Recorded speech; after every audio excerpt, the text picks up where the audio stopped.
ശരിക്കും പ്രഗ്നൻസിയിലെ വാക്സിനേഷൻ പലർക്കും ഇപ്പം ഒരു പട്ടി കടിച്ചു അല്ലെങ്കിൽ അങ്ങനത്തെ വാക്സിനേഷന് പോലും ഇപ്പൊ ഒരു പീഡിയാട്രിഷ്യൻ എന്ന നിലയിൽ പലപ്പോഴും ആന്റിനേറ്റലി കഴിഞ്ഞ് പോസ്റ്റ്നേറ്റലി അമ്മ ഫീഡ് ചെയ്യുന്ന സമയത്താണ് ഇങ്ങനത്തെ ഡൗട്ട്സ് എന്നോട് ചോദിക്കാറ്. അപ്പൊ പ്രഗ്നൻസിയിലുള്ള വാക്സിനേഷനുകളിൽ ഈ റേബീസ് വാക്സിനോ അല്ലെങ്കിൽ അങ്ങനത്തെ വാക്സിനുകൾക്ക് എന്തെങ്കിലും തടസ്സം അങ്ങനെ ഒന്നും ഇല്ലല്ലോ. പക്ഷെ ആൾക്കാരുടെ ആന്റി റേബീസ് വാക്സിൻ കൊടുക്കാമെന്ന് തന്നെയാണ്. അതുപോലെ നമ്മളിപ്പം പ്രൊമോട്ട് ചെയ്യുന്നുണ്ട് ഫ്ലൂ വാക്സിൻസ് ഒക്കെ. പ്രഗ്നൻസിയിലെ ഫ്ലൂ വാക്സിൻ ഇപ്പം ഇമ്പോർട്ടൻസ് കൊടുക്കുന്നുണ്ട്.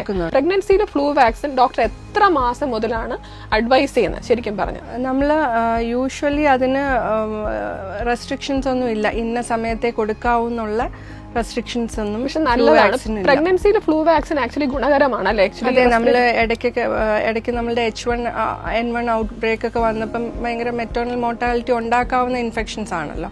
അപ്പോൾ ഫ്ലൂ വാക്സിൻസ് കൊടുക്കുന്നത് പ്രഗ്നന്റ് ലേഡീസിന് എന്തുകൊണ്ട് നല്ലതാണ്. അപ്പോൾ ഒരു പ്രഗ്നന്റ് ലേഡിക്ക് ശരിക്കും അറിഞ്ഞിരിക്കേണ്ട കാര്യമാണ് ഫ്ലൂ വാക്സിൻ എടുക്കാവുന്നതും. അതുപോലെ ഇപ്പൊ ഈ സീസണൊക്കെ മഴക്കാലം തുടങ്ങി കുഞ്ഞുങ്ങൾക്ക് മാത്രമല്ല മുതിർന്നവർക്കും അസുഖം വരുമ്പം ശരിക്കും പറഞ്ഞാൽ ഈ ഒരു ആന്റിനേറ്റലി ആയിരിക്കുന്ന അമ്മമാർക്ക് ഫ്ലൂ വാക്സിൻ എടുക്കുന്നത് ശരിക്കും നല്ലതാണ്.